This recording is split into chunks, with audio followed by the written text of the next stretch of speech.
Hello. Hi there.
Hello.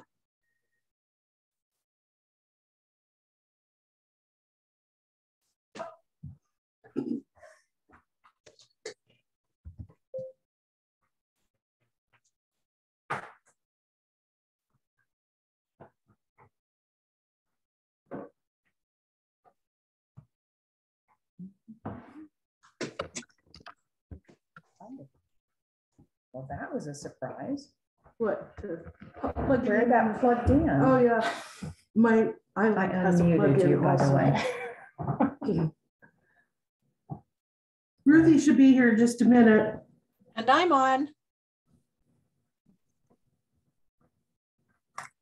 But I don't know who else is. Oh, And you can let Sierra, Deb. Bonnie. There's Ruthie. Yep. And Deb Can she is not hear you? Is your mic not on? I think so. I can hear you. Okay. Oh, good. I hope you want me Deb to. is the facilitator, so you can let her in now too. Okay.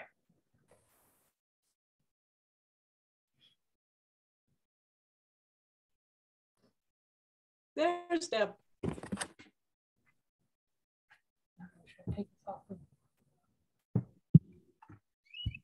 Hello. Hi, Hello. Deb.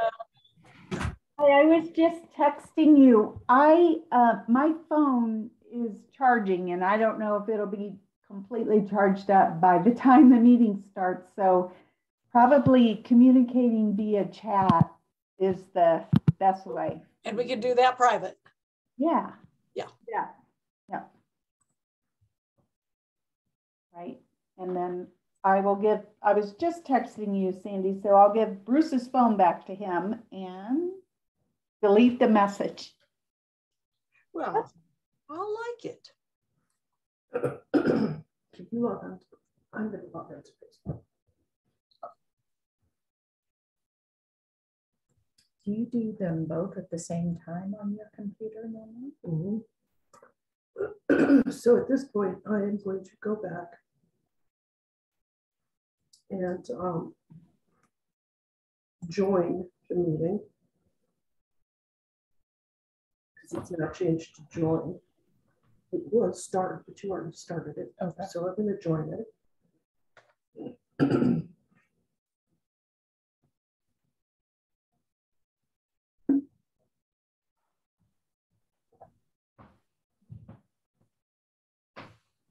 Recording.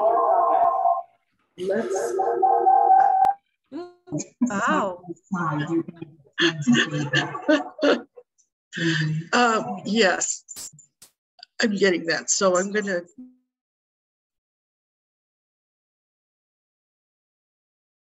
Deb, can we chat to two people instead of just one? I don't know how to do that. When you do two, you hit the arrow button and you'll see my name and you can highlight it. And then I think you can also highlight other people. Oh, I see it. It's a direct message. It's not letting me do more than one. Yeah, okay. Well. And welcome to the Greeley-Weld County League of Women Voters presentation about housing challenges in our community. The League of Women Voters, as you may know, is now 102 years old. And it's an organization that is political, but nonpartisan.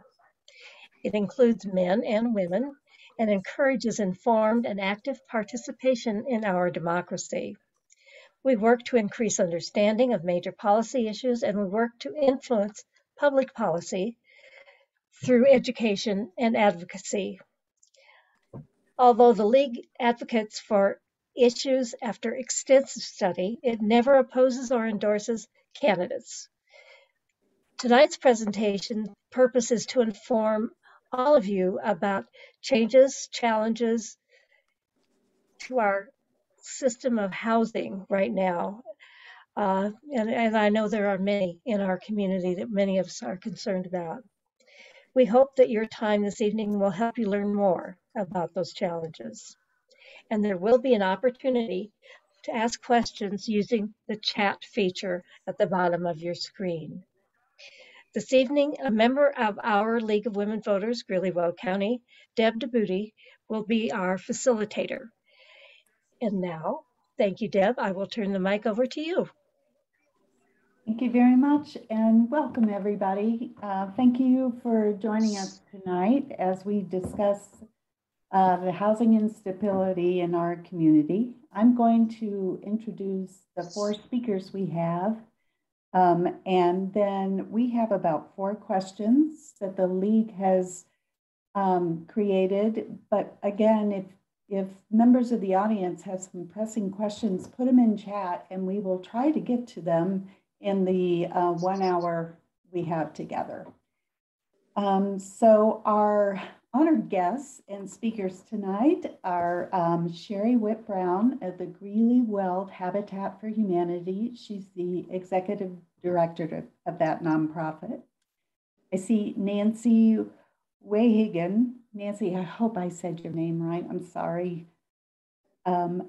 She's the executive director of the Greeley Family House. We have Heather Balser, the City of Greeley City Manager's Office. Heather is the interim chief of Resiliency Office.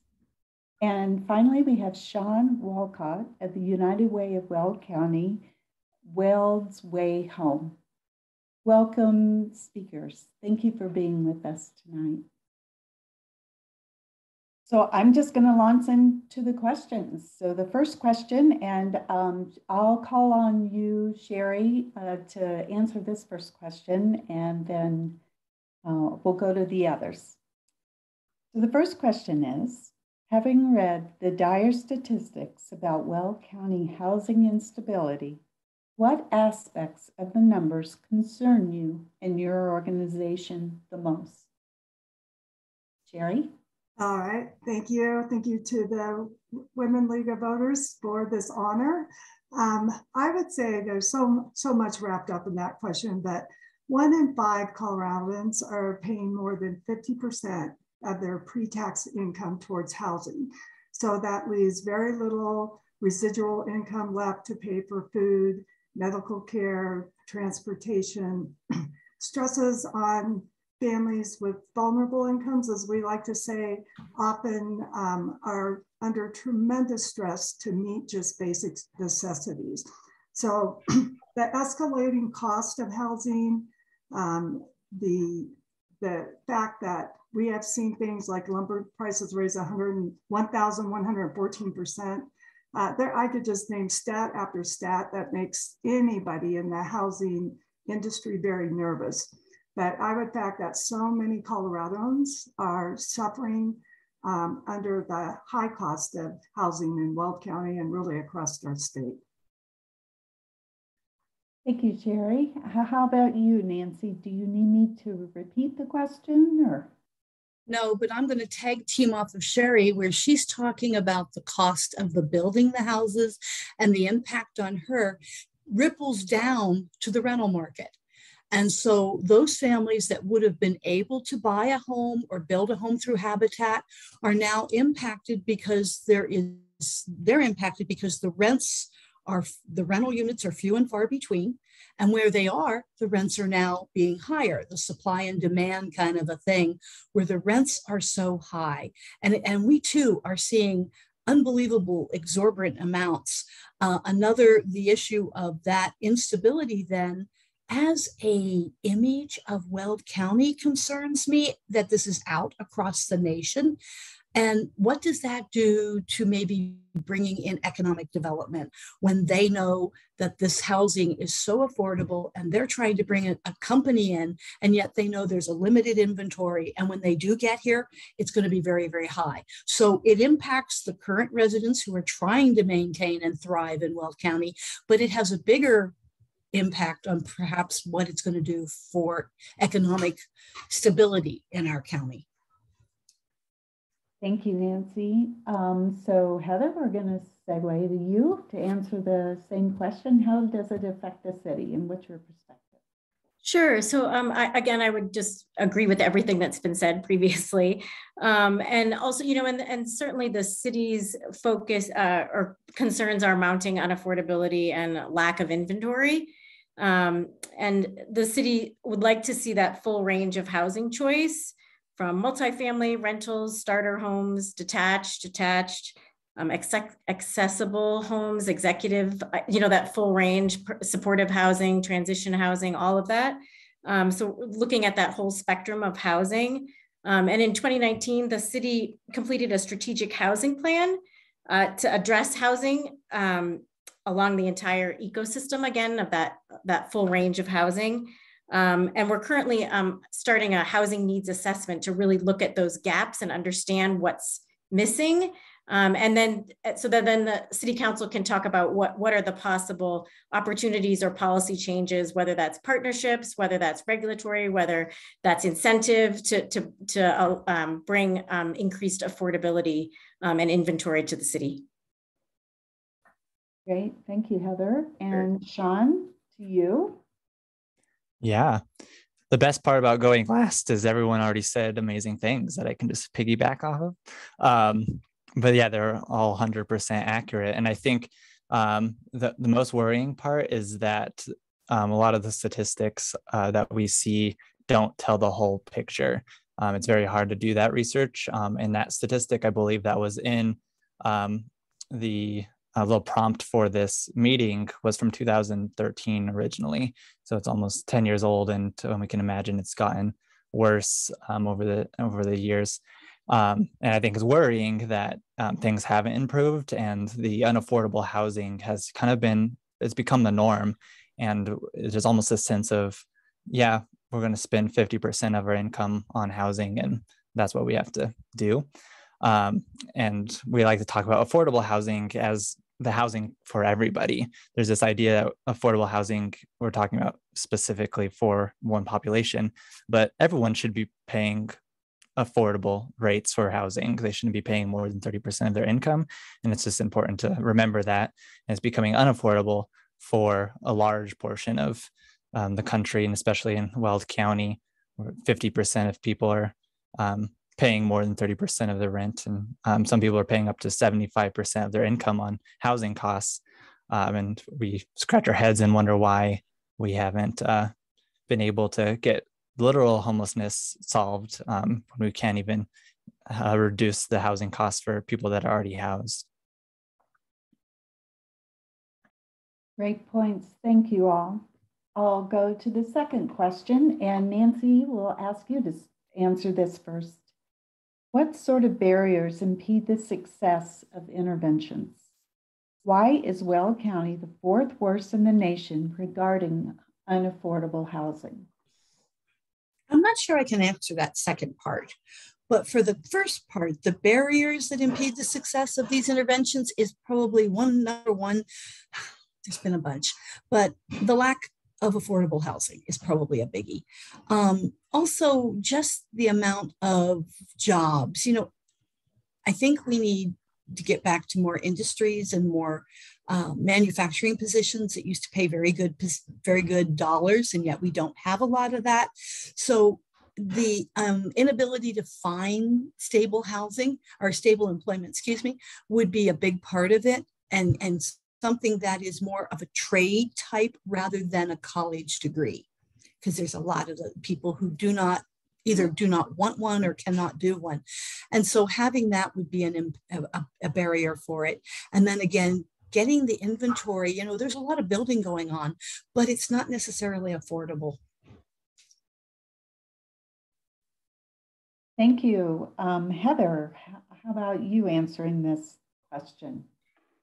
Sure. Well, I think again, that's everything that Nancy just said is spot on. I think some of the barriers, you know, the current real estate market, increasing construction and material costs, and the inventory delays. You know, every time the price just keeps going up and it gets more expensive. And the lack of capital and financing tools, which can impede affordability too.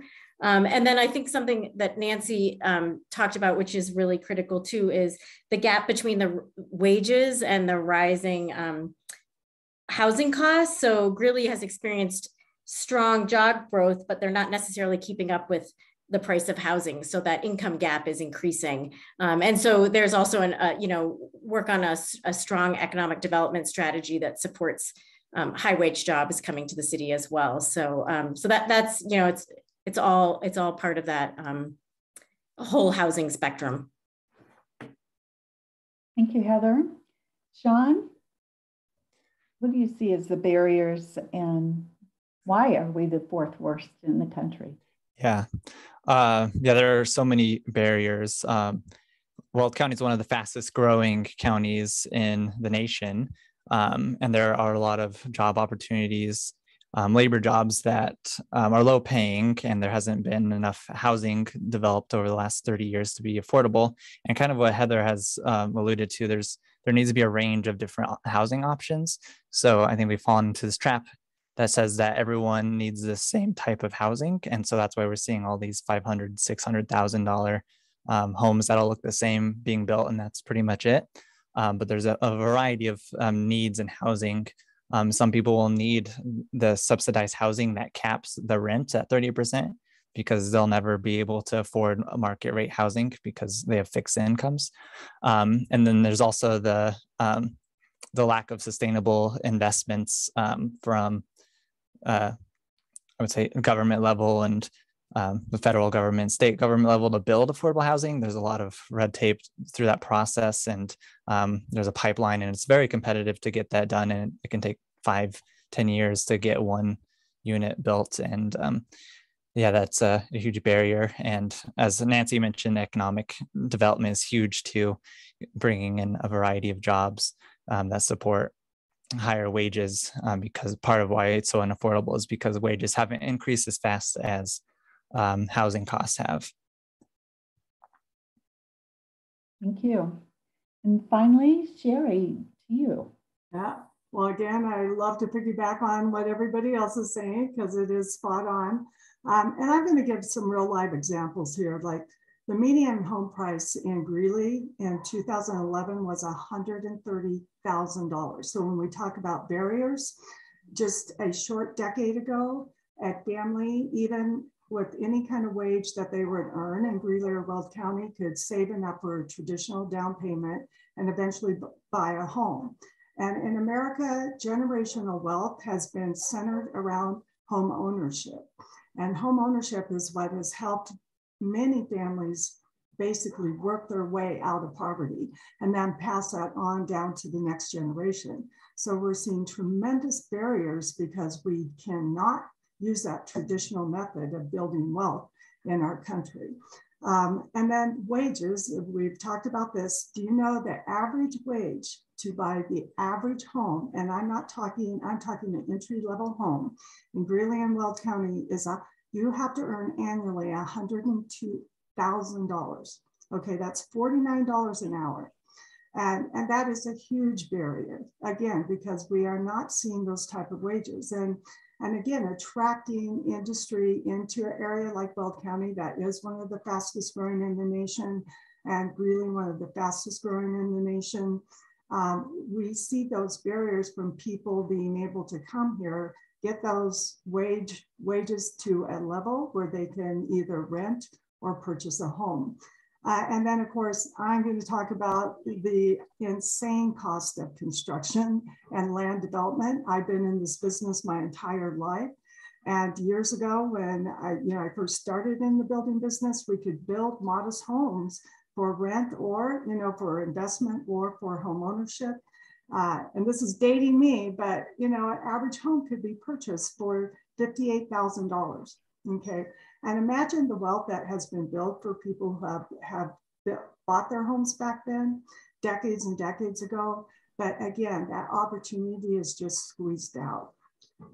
So along with the rapid growth, along with escalating prices, along with, frankly, a lot of bureaucracy when it comes to development. That's one thing I appreciated about the city of Greeley. I sat on both task force that rewrote the development code and the consolidated housing plan.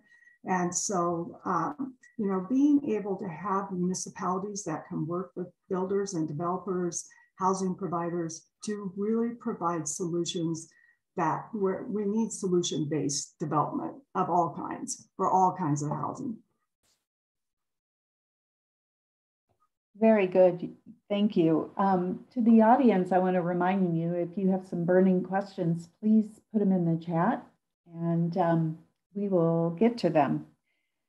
The next question, and Shawn, we're going to start with you, is what interventions do you believe hold the best promise for Weld County, and how are those being implemented? Yeah. So there, I'm not going to pretend like I have all the answers here. There's a couple of things that we are doing that seem to work and have been shown to work through research and best practices in other areas. So the city of Greeley's done a great job of addressing zoning and building codes, for example. And we're partnering with the Weld County Department of Health and Environment through our housing land use and zoning project, I believe it's called, to help other municipalities to look at their codes to help address those types of concerns, building fees and what type of housing can be built and where it can be built, that type of thing. The other thing, like we've mentioned before, is that we need a variety of housing options. There's not enough low-income subsidized housing. That's the type of housing that's capped with like Section 8 vouchers and different other types of housing resources for those extremely low-income individuals. And I think the really big thing is advocacy and policy change, to advocate at a policy and system level change, because these are system level problems, and all the nonprofits and organizations on this call now are underfunded and understaffed, and we can't do everything. So we need additional resources and we need additional government support as well. So there's a couple of things that we're doing. Reducing barriers through housing first principles, low barrier models to services, as well as housing. When you talk about subsidized housing, there's this expectation that it's has higher accountability than normal housing would. For example, you're not allowed to use substances, but we know a lot of people who are currently housed have an alcoholic beverage every single night. So we got to look at that and then address really stereotypes and stigmatization about receiving assistance being low income, and looking at the thoughts and beliefs of the community about what does affordable housing mean, and who's actually in affordable housing, and that type of that education is really important to reduce barriers. Shawn, thank you. I'm going to ask for a clarifying question. You mentioned housing first. Can you briefly explain to us what that means? Yep. So housing first is it is a housing philosophy that came about 10, 15 years ago. And it's about reducing barriers to housing. So the traditional model is called housing ready. And that's when you think about sobriety programs. People have to be sober, or they have to get income to get housed. Housing first is a best practice based on research that shows that when people are put into housing first, they can work on things like employment and sobriety and getting health care far more effectively, and that helps them stay housed. So it's way more effective, and it helps to reduce that stereotype and stigmatization of the population, because it realizes that everyone deserves housing, and it realizes that if you're housed, it's much easier to get housed. It's also person-centered, so people may decide that they want to work on sobriety or they want to work on employment first, and that is totally up to them. But at no point will they ever be denied housing because of something in their life that happened. Great, thank you so much for that. Nancy, I'm going to ask the question again, and you're up. What interventions do you believe will hold the best promise for Weld County, and how are those being implemented now? And I'm going to tag team off of Shawn, because we're obviously, we see each other like weekly, but anyway, maybe more.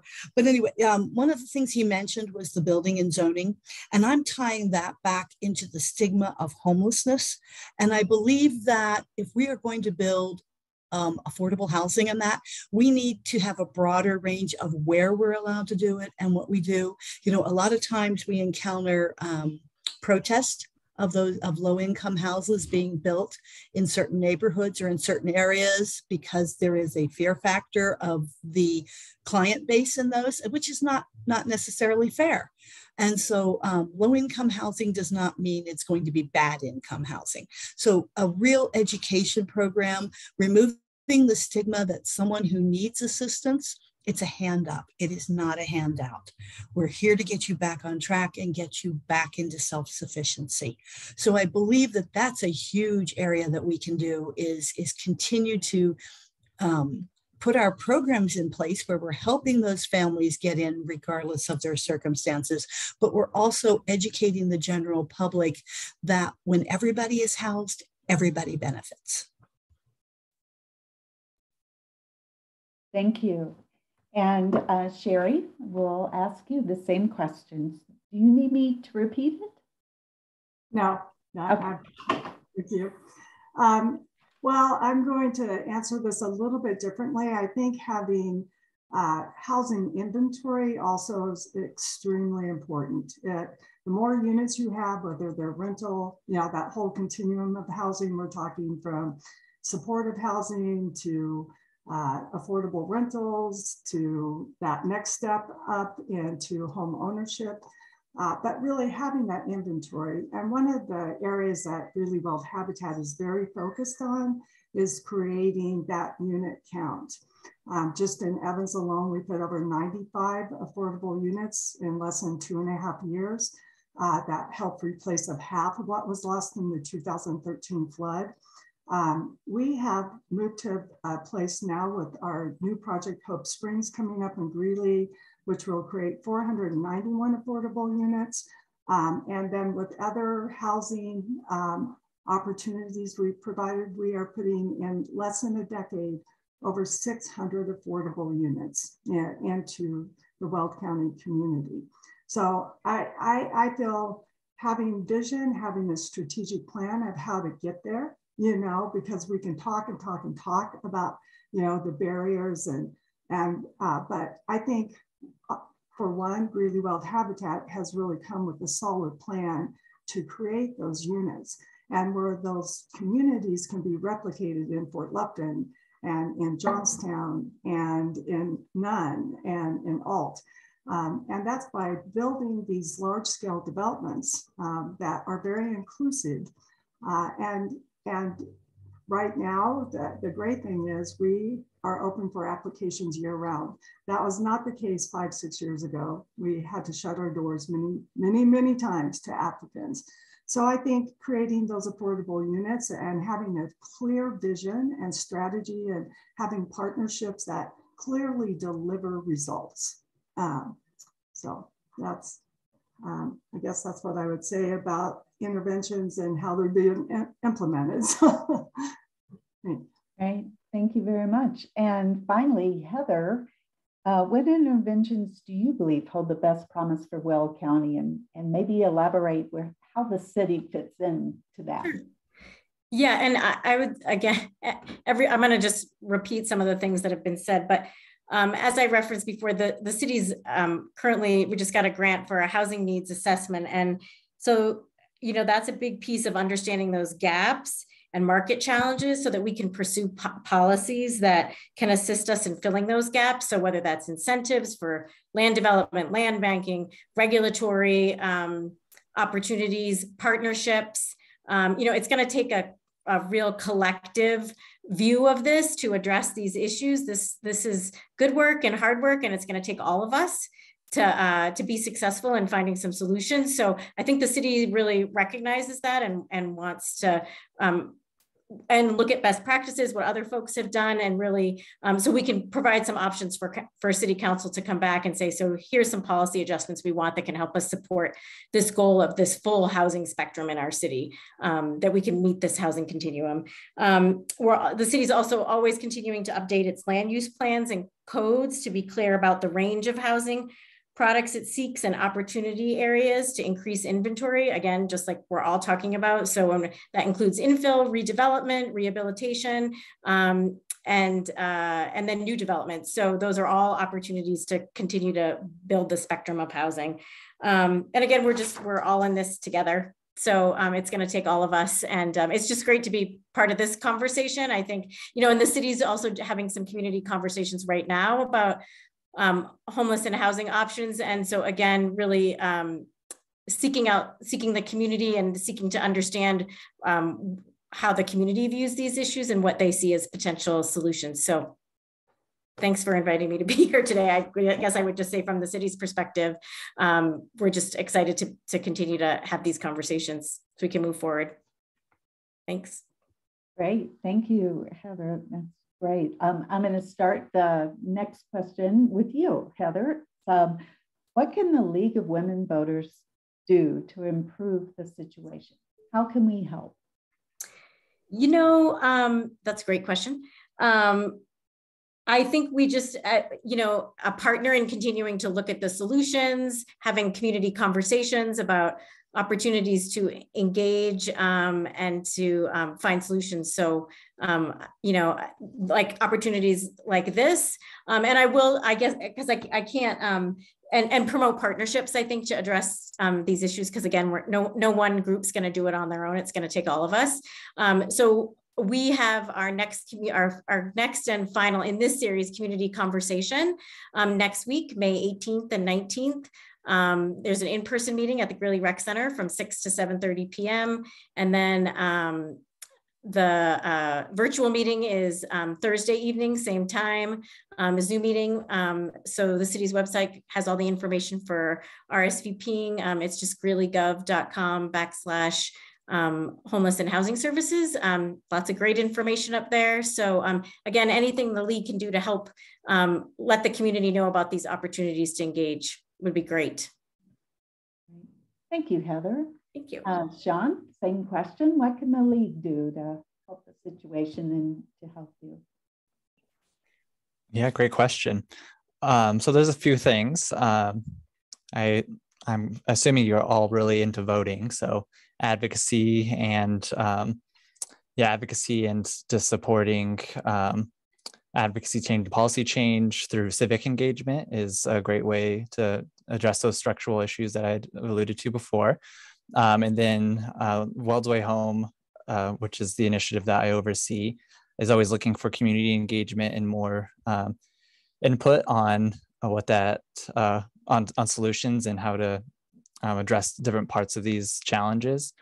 So that's a way to get involved, volunteering with United Way, Weld County, and really just spreading the word about these conversations and working on destigmatizing, like I mentioned, the population and the solutions.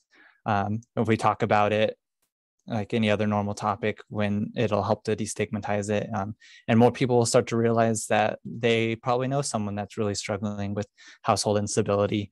I go to these meetings a lot, and there's always a large chunk of people that have incredible stories and really sad stories, and family members that are paying tons of rent and that were a victim of the system. And it's just, it's good to talk about it, to destigmatize it. So, and then collaboration and partnerships. If there's other organizations that you work with that are interested in this, please try to bring them together with other organizations. That's what we try to do at United Way of Weld County, because there's so many people and agencies working on this. And the more collective brain power and collective resources we have, the more of an impact we can make. Thank you, Shawn. Cheri, can you add to that? What can the league do to help with this situation? Well, I would say everything Shawn said about advocating and voting at the national, state, and local level. Look at the candidates, look at their stance on helping to support financially affordable housing initiatives. So I think that's extremely important. And then, let your voices be heard at the local planning commission meetings. I think Nancy referenced not my backyardism, that we face with affordable housing projects, but really show up at those meetings. I can tell you, we're going to be pushing, we hope, our Hope Springs project through. And just, if you support affordable housing in your community, lend your voice to those efforts. Because I think there's some great work going on across the city. And many people still carry that stigma of affordable housing around in their brain. And so really learn about, the economic benefits to the workforce, to everything we've been talking about this evening, all the benefits of having housing for all and all of the continuum across the board. And just be our voice with your peers when you're golfing, when you're out to lunch, and then show up for the nonprofits that are helping and the city's efforts when they are doing the research and the study. I think the more educated people are, the better they can help support those initiatives in their own community. Thank you. And Nancy, what can you add? It is easy to be the last person to follow everybody that says great things. The idea that Cheri just said was, be the advocate, be out there getting voting, really promoting that and really paying attention to the candidates who are running. Another thing that the league might be able to do would be to work with the nonprofits to find out if they absolutely need board members, because the more that the people get engaged, maybe there are people who would be willing to step up and learn more by being on one of our boards. And board members roll on and off. They are a valuable ambassador as much as they are fundraisers for us. And so just getting that word out and educating is a biggie on it. Truly is. Great, wonderful. And by the way, thank you. This particular forum is a great way because it's being streamed live on Facebook. And that's an excellent way to impact a lot of people who may not have been able to come to the meeting in person. And it's also being recorded, and maybe we'll have a league member elaborate what they're going to do with that recording. So thank you. We have several questions in the chat, and Nancy, since you have the floor, the first one actually I think you can answer the best is, can you talk about the cost of renting for the average family in Greeley and in Weld County? The average family that the Greeley Family House encounters is a family of 6. So there are always 4 kiddos. This is not small families. And a lot of them are full-size families.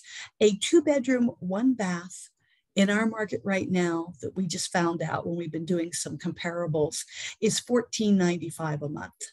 No garage, just 2-bedroom, 1-bath. And when you make $15 an hour, which is pretty well a going rate right now that I'm competing with when I'm trying to hire, it takes so much money to do it. And so most of our families, though, 2-bedroom, 1-bath is not sufficient. HUD has a 2 heartbeats to a room policy. And so families are needing larger homes. And that might be something that Cheri can address more than I can. But some of the building we're looking at, we need 3- and 4-bedroom units in the community, whether they be for sale or whether they be for rent. It's exceptionally difficult. And when you get up to a 4-bedroom rental and it's $19.25 a month, that puts it way out of the range of a lot of families that are working in the hourly jobs. So it's a huge disparity on what's needed to be able to house. And the other thing we're seeing is landlords are requiring that a family make 2 times to 3 times the rental amount in order to make the rent payment. And so if you're having to rent 15, you have to be making 3,000 is what the landlord thinks in order to do a $1,500 apartment. And it's prohibitive in many of our industries. Heavy sigh, right, everybody? Yes. Cheri, this question is for you. Does Habitat offer renting, or is it only home ownership? What are your various models? Okay, that is an excellent question. And I am saying Habitat ourselves as a nonprofit will be offering rentals in our newest Hope Springs project. So I'm very excited about that. We'll have about 20 rentals there. But one of the ways we've addressed the continuum of housing again is we partner with the experts in the rental LIHTC industry. So for example, in our Mission Springs development in Evans, we partnered with the 7th largest nation's developer, builder, long-term operator of LIHTC projects. We are partnering with Richmart companies in our next project so that we can offer, maybe Habitat's name is not slapped on those particular rentals, but yet by coming together with partners that are experts in that, we are helping to bring those rental units to the market. But yes, in Hope Springs, we'll actually have the 174 homes we'll have there, 20 will be rentals. Great. Wonderful. And just a follow-up, Cheri, did you mention square footage or Nancy talked about the number of bedrooms? Are you going to have a variety at Hope Springs? Or? Yes. So in Hope Springs, Habitat's model is we base the number of bedrooms on the family size. Now that becomes very difficult. We have a very culturally diverse community, and many of our families that we serve do have a lot of children in the household, or they're multi-generational where they're taking care of a grandparent. And so we are really adapting our model. ADUs are something that we are incorporating into our developments. So yes, it's a challenge. It is definitely a challenge cost-wise to deliver those larger units, but with the help of a generous community like we enjoy here, we've been doing it for almost 35 years now, and hopefully growing our impact even more into the future. But great questions, by the way, guys. Great. Yeah, well, this is from the audience. So yeah, kudos to them.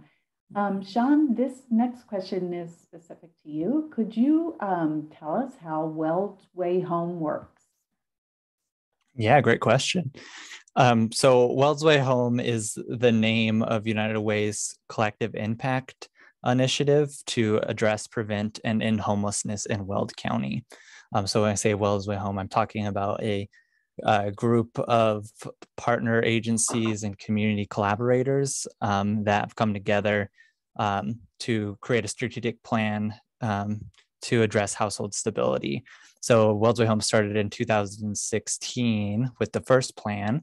And over the last 2 years, we've been working on updating that plan into the Weld's Way Home 2.0 plan, because we made a lot of great progress on the first plan. And so we felt like it was time to update that.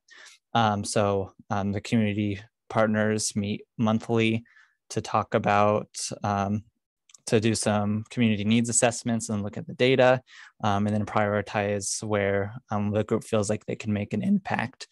So right now, the new plan is in its final stages of development. So we hope to release the full plan in the summer. It has 11 priority areas that really focus on addressing homelessness and preventing homelessness. So it's things like landlord partnerships, law enforcement and police partnerships, looking at how to create affordable housing options, as well as community education and information sharing are just a few of those areas. So it's not just nonprofits. There's city representation. There's also community volunteers. So if you or someone you know is interested in getting involved in that group, you can please reach out to me and I can add you to the contact list and share with you all of the priority areas. Right now, the group is meeting in their smaller work groups to really focus on those solutions and making action plans and completing some actionable steps instead of just talking about it, because we can get in the habit of just talking and talking and talking. So we got to write it down and make things happen. So it's a great question. And let me know if you want to get involved in that. Thank you, Shawn.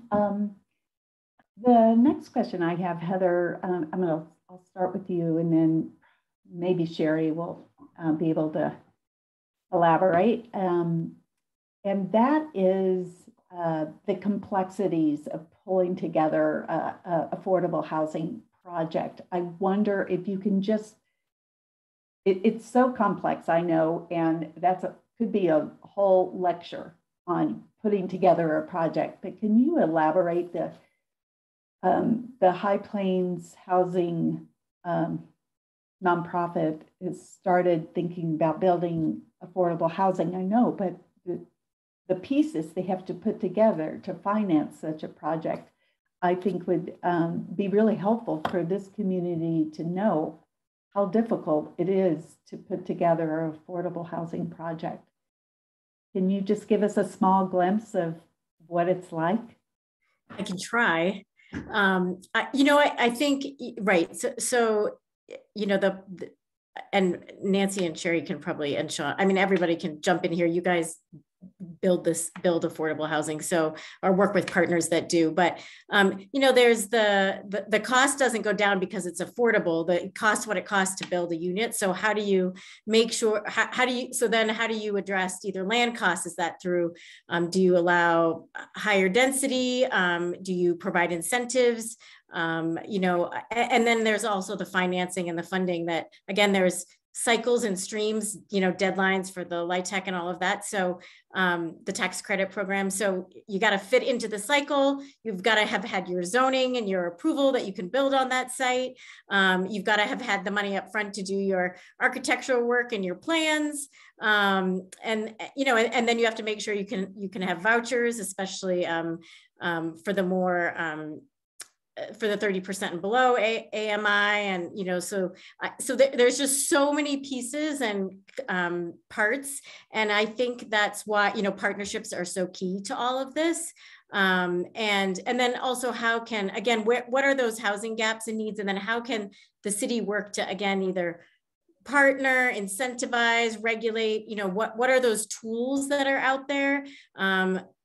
Just like, I mean, and Shawn mentioned some things that aren't necessarily around development, but landlord opportunities, working PD and fire, all of those programs that support the services that are needed to make sure that once people do get into the housing, that they can stay there, that those services are there to support them, that they can access those services. And that when you're looking for affordable housing, where do you go? How do you find those folks, find those opportunities?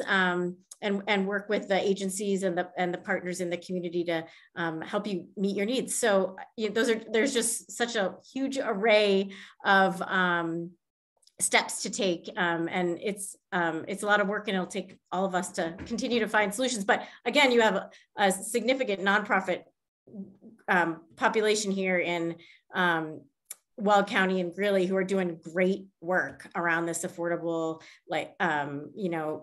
so Habitat for Humanity, the High Plains, and the housing authorities, I think, are also have done work, and there's great opportunities there. And then developers that are out there that do this work. Again, it's also a lot of it's related to financing and development. So got to make sure that those opportunities are out there, and that the city, the county, and others are supporting those efforts through policy, through advocacy, those kinds of things.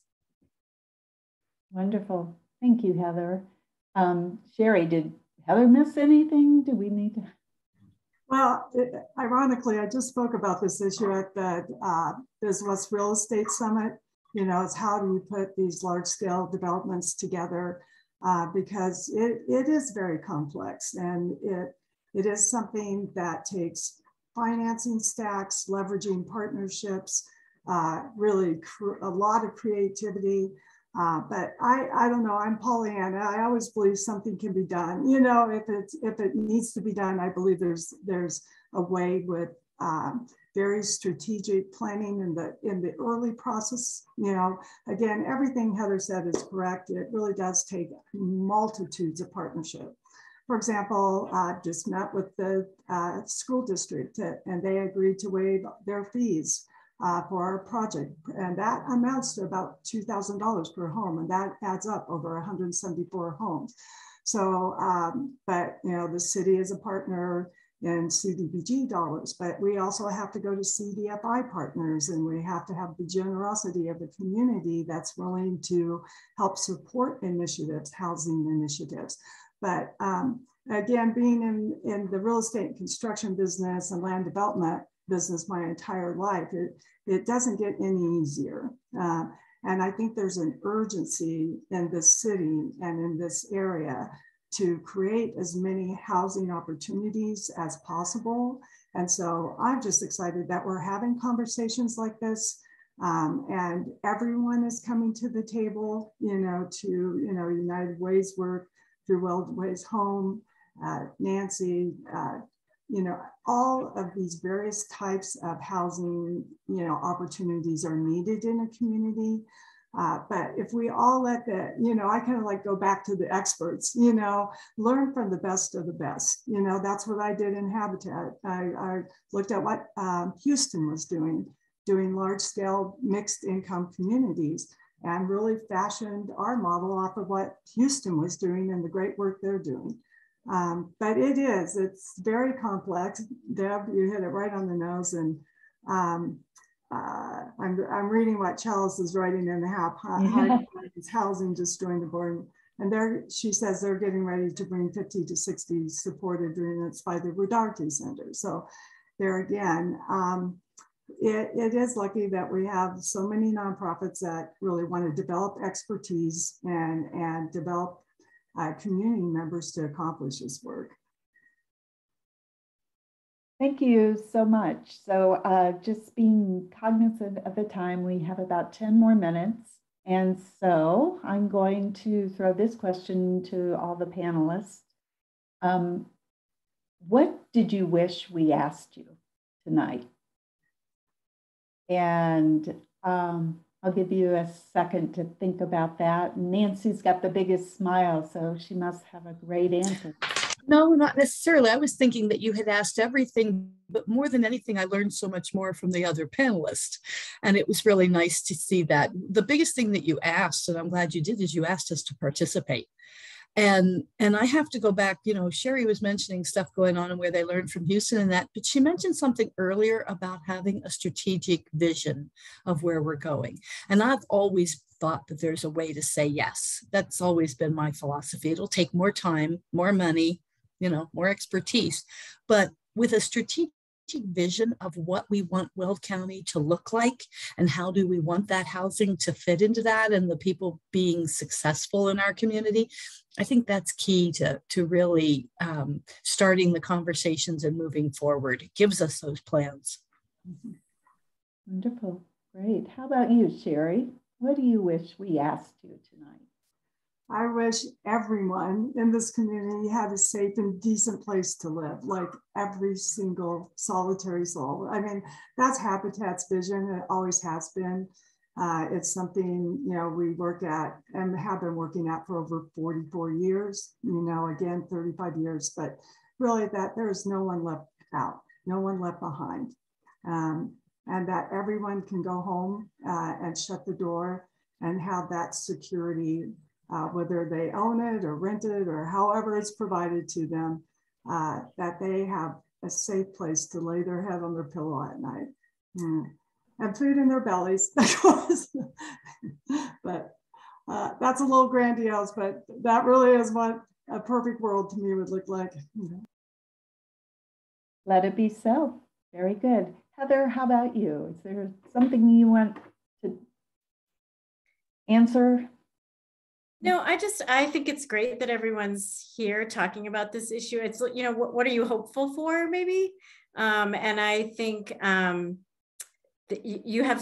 there's such great work being done. And I think, you know, Greeley's and the Weld County, it's growing. You have an opportunity to be proactive as you're looking at opportunities and challenges, and you're not just being reactive. And that's great. You know, you have an opportunity to change the.